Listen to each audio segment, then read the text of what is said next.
Garba Shehu fires David Pilin of London, Financial Times. Welcome to the news, and please subscribe to our channel to get more Hajizi updates from us. Click on the notification bell. Thank you. Balam Garba Shehu, the SSA media to President Buhari, has sent a stinging rebuke to the Financial Times of London following an article on the Buhari administration.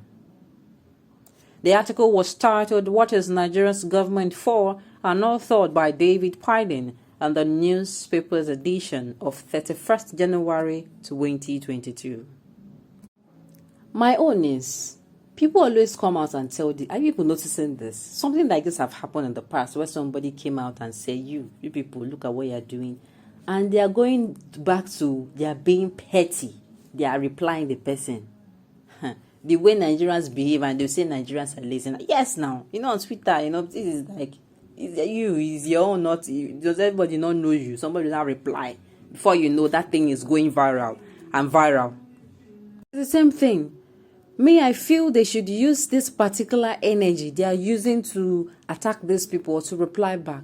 Why don't you open your eyes and tell or come together and find the solution to the problem it's pointing out? I always say that critics are not always they don't mean critics.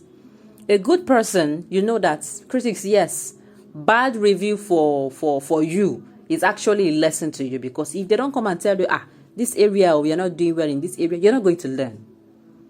So this government sees everybody's feedback as critic. They don't want to look beyond it, and that is why we are even having a problem, and we are still at the same spot for how many years? I feel instead of this, you take it to your boss or to your so-called most preferred president. You tell him, look at you know how to present it to him. The news in detail, please. The article was titled, "What is Nigeria Government For?" and authored by David Pilin in the newspaper's edition of 31st January 2022. The caricature of a government sleepwalking into disaster is predictable from a correspondent who jets briefly in and out of Nigeria on the same British Airways flight he so criticizes. Garba replied in a short and sharp rejoinder. He highlights raising banditry in my country as proof of such slumber. What he leaves out are the security gains made over the two presidential terms. The terror organization Boko Haram used to administer an area the size of Belgium at inauguration. Now they control no territory. The first comprehensive plan to deal with decade-old clashes between nomadic herders and sedentary farmers experienced across the width of the Sahel has been introduced. Pilot ranchers are reducing the competition for water and land that drove past tensions. Banditry grew out of such clashes. Criminal gangs took advantage of its instability, flush with guns that flooded the region following the Western-triggered implosion of Libya. The situation is grave. Yet, as with other challenges, it is one that the government would face down, Shehu concluded. What Pilin wrote. On the British Airways flight between London and Nigeria's administrative capital of Abuja, one of the airline's most profitable routes, nearly all the space is taken up with flatbeds. The unfortunate few making their way to a crunched economy section at the back must trudge through row after row of business class.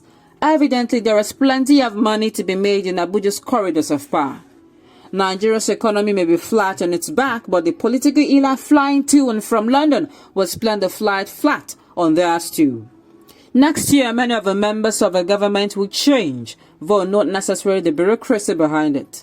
Campaigning has already begun for presidential election that in February 2023 will draw the curtain on 8 years of the administration of Muhammadu Buhari, on whose somnolent watch Nigeria has sleepwalked closer to a disaster.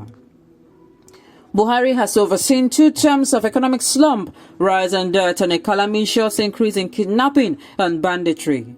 The one thing you might have thought a former general could control. Familiar candidates to replace him, mostly recycled old men, already counting their money ahead of a costly electoral marathon.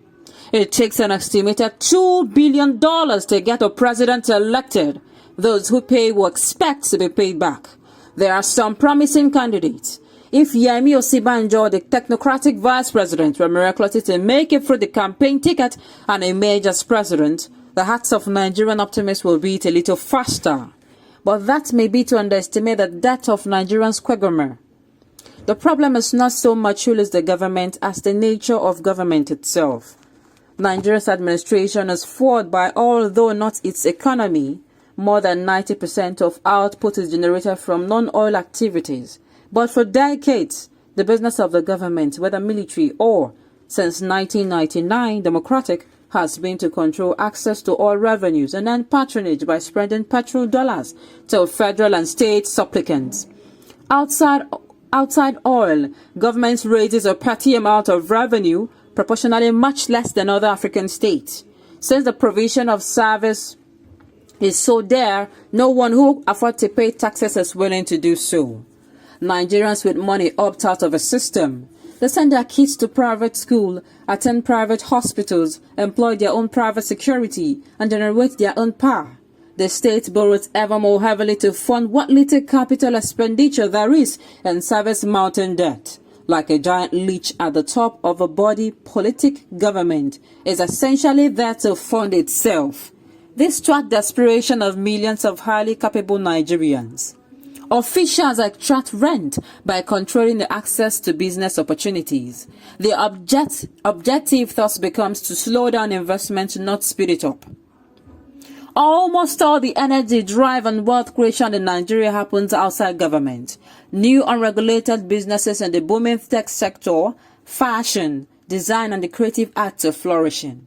Every day, tens of millions of Nigerians somehow get by, despite the efforts of those supposedly looking out for them.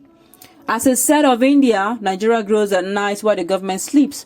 Hardly surprising that some Labaton tech entrepreneurs want the government to withdraw and leave the private sector in charge. These people really slap them on. Hey, these people really bite them where, as in, they shook them here and where the thing touched them. Hey. Garba, beg, no go kill yourself. For your principal don't tell us, say there is nothing else he can do. Of course, he has come out openly to say so. Garba, Shehu is a low life that Atiku, oh my goodness, no now, handed over to jihadist Buhari, whose only achievement is creation of Fulani bandits, terrorists. It is better for Garba to loot all the money his filthy fingers can grab, because life after Buhari government will be harsh on him. People are not nice. Okay, on this note, we've come to the end of the news. We say thank you for tuning in to listen. Until I come your way next time, enjoy the rest of your day.